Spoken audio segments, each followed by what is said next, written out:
Just look at this beautiful native shrub known as Turk's cap.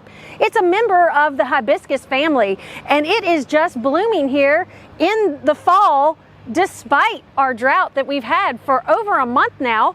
Because this plant is native to the Gulf states, it is very tolerant of our climates, our droughts, and our heavy rains at times. Now, this is a profuse bloomer, and this is a very old planting that has been here for quite some time here on LSU's main campus.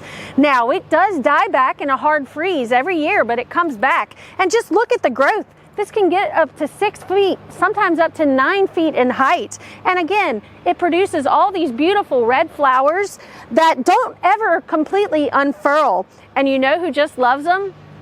Hummingbirds. Hummingbirds and pollinators just love Turk's cap.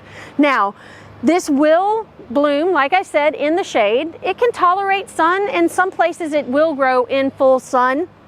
But if you're looking for an area that gets a lot of shade, but you want some flowers there, you can do Turk's cap. Now, Turk's cap comes in more than red. It also there's a white and a pink color that you can find. But this is our native Drummondii. So if you're looking for a beautiful shrub for the shade that produces flowers, that is native and the pollinators love, look for Turk's cap. It is very common in the nursery trade, and you can easily propagate from cuttings.